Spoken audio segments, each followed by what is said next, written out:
سیرت کا واقعہ کہ میری نظروں کے سامنے آ گیا. رسالت امام مسجد سے خطبہ ارشاد فرما رہے تھے, سامنے بیٹھے صحابہ خطبہ سن رہے تھے. ایک غریب سا صحابی جس کا ظاہری لباس میلا کچیلا تھا, اندر کا بڑا اجلا ہوا تھا, وہ چلتا چلتا دربار رسالت میں, نظریں ہیں رسول کے چہرے پہ, اتنا مگن ہے رسول کا چہرہ دیکھنے میں کہ جگہ نہ بھی تھی اور وہ وہاں بیٹھ گیا. اور ایک امیر صحابی کی ابا پہ اس غریب صحابی کا پاؤں آ گیا. اب وہ غریب جو ہے وہ مسکراتا ہوا صرف نبی کو دیکھ رہا ہے. امیر صحابی نے اسے نفرت کی دیکھا اور اس کے پاؤں کے نیچے سے اپنی ابا کھینچی.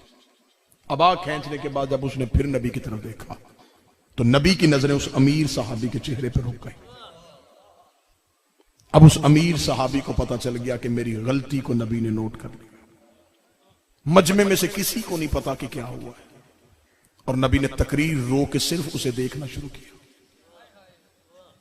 اس کے چہرے سے پسینہ جاری ہوا, رحمت کے صحیفے پہ جلالت کی سرخی تھی.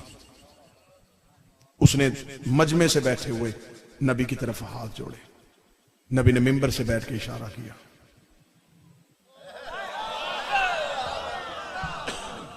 متوجہ ہوں تو میں جملہ کہہ سکتا ہوں. اس نے وہیں سے وہ ہاتھ جو نبی کی طرف جوڑے تھے, لیکن فرق تھا جب نبی کے سامنے جوڑے تو پھر چہرے پہ پریشانی تھی, عاجزی تھی.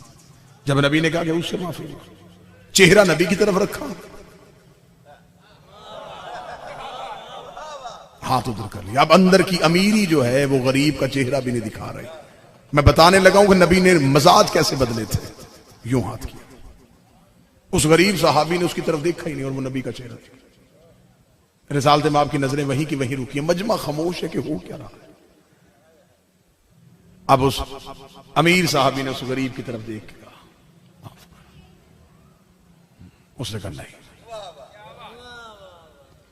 اس نے وہیں سے پھر ہاتھ امیر صحابی نے نبی کی طرف کیا. نبی نے پھر اشارہ کیا.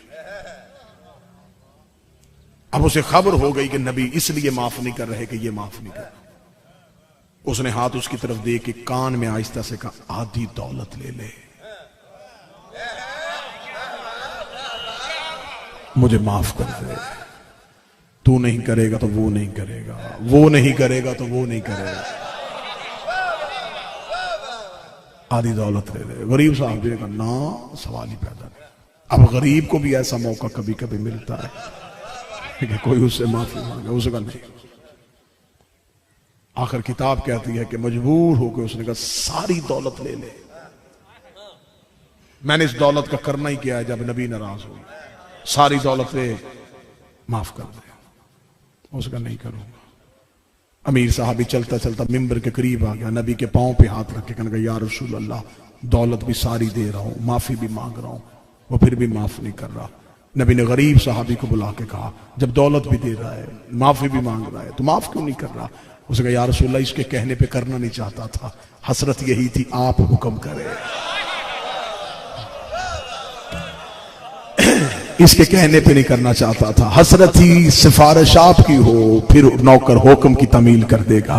میرا بادشاہ, اب آپ کا حکم ہو گیا, میں معاف بھی اسے کروں گا, میں خود اس کے قدموں پہ ہاتھ لگا لوں گا, لیکن یا رسول اللہ, میں نے اس کی دولت نہیں لینی. اسے کہ دولت اپنے پاس رکھے, میں اسے معاف کر دے. ہو رسول نے فرمایا, جب وہ خوشی سے دے رہا, لے کیوں نہیں رہا؟ اس نے کہا, ایسا نہ ہو کہ اس کی دولت کے ساتھ اس کی ذہنیت بھی میرے پاس آ جائے. مجھے وہ دولت کیوں چاہیے جس سے میرا نبی ہی ناراض ہو. یہ ہے سیرت نبی کی. 40 سال تک عرب کے معاشرے کے لوگوں کے ذہنوں کے برتن صاف کرتے کرتے نبی کو 40 سال لگ گئے.